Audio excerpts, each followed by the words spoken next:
नमस्कार। आज हम एक ऐसी दुनिया में गोता लगाने वाले हैं, एक ऐसी कहानी जहां माइथोलॉजी, हिस्ट्री और साइंस सब कुछ समुद्र की लहरों के नीचे आकर मिल जाता है।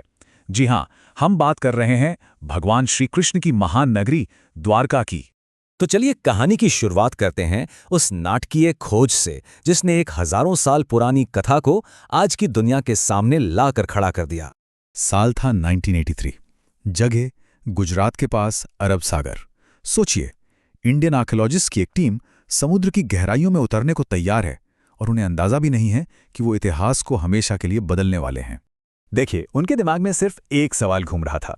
क्या सच में एक पूरा का पूरा शहर समुंदर की गहराइयों में दफन हो सकता है?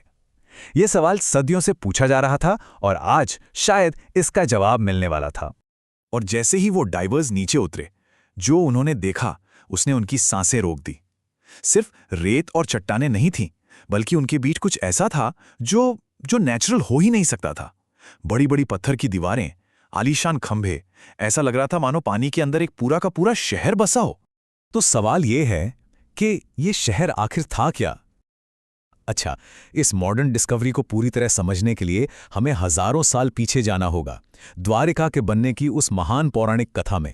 तो चलिए इस कथा को जरा समझते हैं। द्वारका, इसका मतलब है गेटवे या द्वारों का शहर। देखिए, कथाओं में ऐसा बताया गया है कि भगवान कृष्ण ने अपनी प्रजा के लिए समुद्र देव से जमीन मांगी थी और वरुण देव ने उन्हें समुद्र के बीचों बीच 12 योजन मतलब करीब करीब 100 किलोमीटर जमीन दे दी।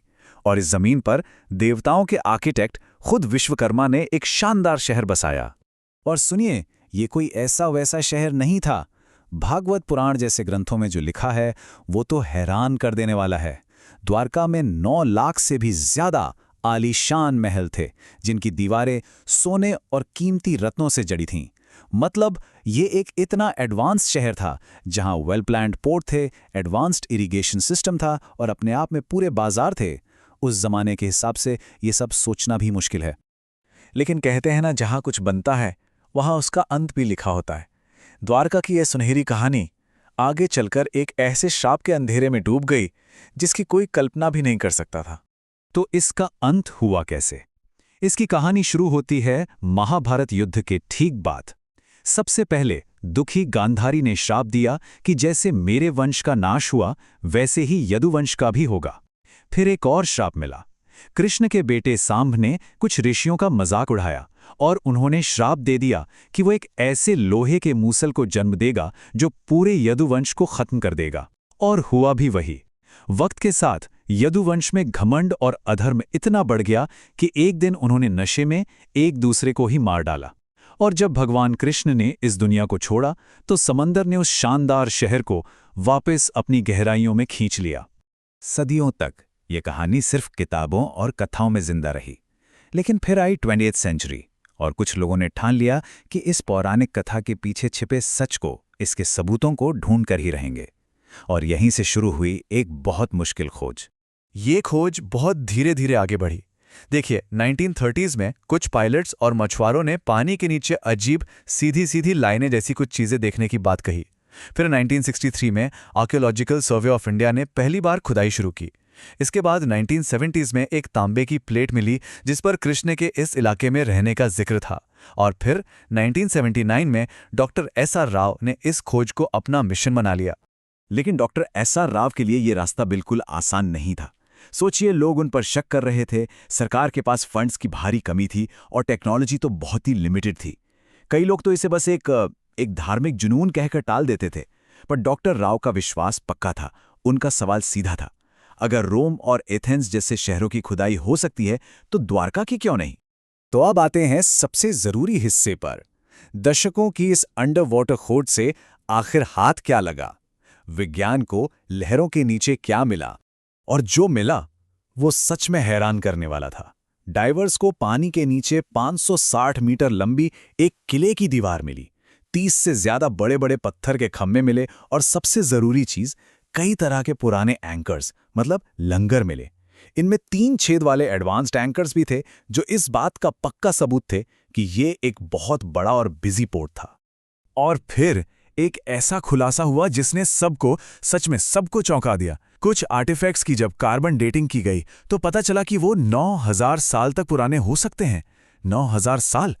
ये एक ऐसी खोज थी जो भारत के इतिहास को फिर से लिख सकती है, क्योंकि ये तो हड़प्पा सभ्यता से भी हजारों साल पुरानी बात है। तो सवाल उठता है कि द्वारका डूबी कैसे।